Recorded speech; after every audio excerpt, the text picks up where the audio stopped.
Good morning, everybody. Today I'm here with Joshua Freeman. He's a student at Morgan State University, taking up multimedia journalism, correct? Yep. All right, that's what's up, man. That's what's up.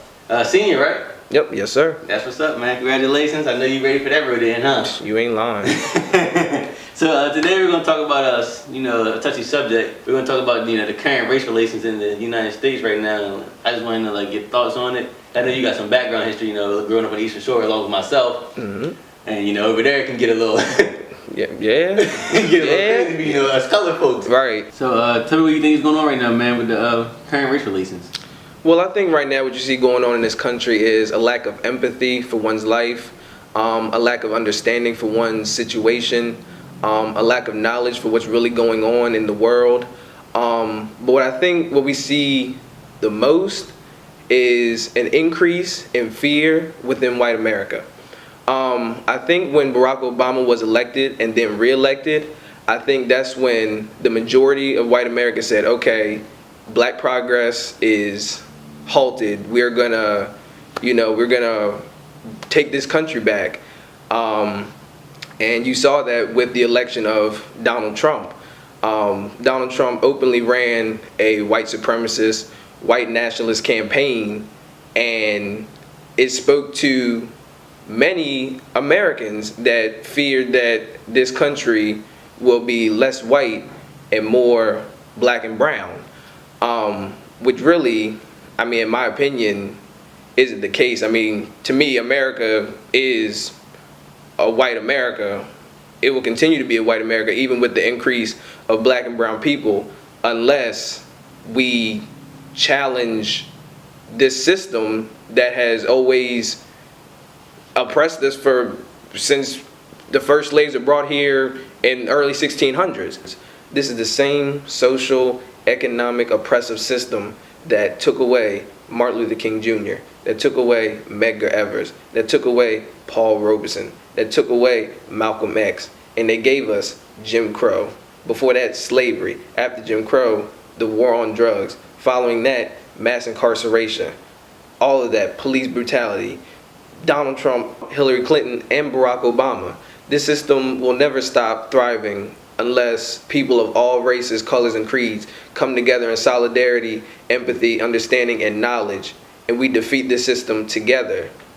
Most of white America knows what's going on with black America, but they just choose to ignore it because, of course, when you've been winning for hundreds of years, centuries, you're gonna want to keep winning. So, of course, people see it. They see it every day.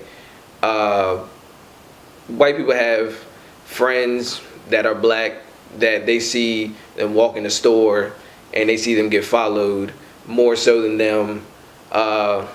They see it in social media where you'll see a police officer shoot an unarmed black man clear as day, and somehow the black man must have done something wrong in order to get shot. I don't see how, even if you stole a drink from a store, that doesn't mean you should get killed by police. That's just absolutely ridiculous. So people see it, they just choose to ignore it.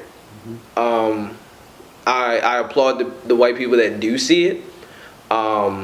My girlfriend is white and she thinks the exact same way I do, and I applaud her for that. But it's up to those white people that do see it to reach the white people that ignore it, and it's up to them to give them that conversation, because we've been trying to tell them since before this country was a country, and nothing's changed. So it's really up to them to help us out, because our voice has been heard. It just nobody listens. I totally agree with that. What do you think about the Colin Kaepernick situation and everything that's going on with that in the media? Well, Colin Kaepernick took a knee for me. He took a knee for you. He took a knee for your mother, your father, my family, black families all across this nation. So I, of course, am 110% for what Colin Kaepernick did. For the people that want to kind of change the narrative, try to change the topic of why, exactly what he took the knee for. We all know that he took the knee to highlight the police brutality and the social injustices, the economic injustices that happen to Black Americans each and every day of our lives.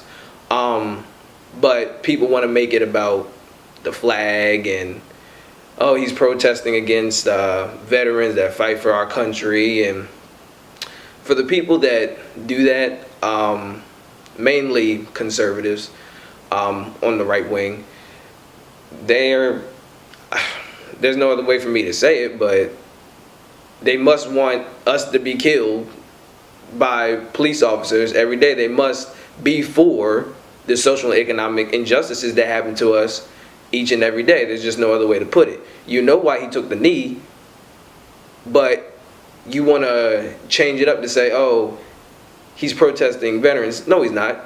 It was a veteran that gave him the idea to take the knee. A veteran, a former NFL player named Nate Boyer, who wrote a letter to this man, had a hour-long conversation with this man, and gave him the idea to take the knee. So when you look at that and you say, okay, he can't be protesting veterans, he can't be protesting the flag. There's nothing wrong with critiquing this country. If you love this country, then you can critique it. It's the same way if you love your favorite football team. Let's say you're a Ravens fan, Joe Flacco throws an interception. You're going to critique Joe Flacco and say, okay, why did he do that? He needs to be better. Why can't we do that for this country? So, what's next? Like, what do you have to lead the folks, to try to make this go smoother, I guess you could say? What's next? Once we come to realize the true issues that happen in this country each and every day, once white people, in general, really, mostly white people, look at themselves and say, okay, why do I feel this way? What can I do to change the way I feel? What can I do to change the way I look at other people that don't look like me? Once they do that, then we can take the next step to challenging this social, economic, white, dominant, oppressive system that continues to thrive within this country. That's the only way. It's up to white people. Black people, we know what goes on. We know what we have to do as a community ourselves to make ourselves better, but that's not going to change anything unless white America gets on board with us.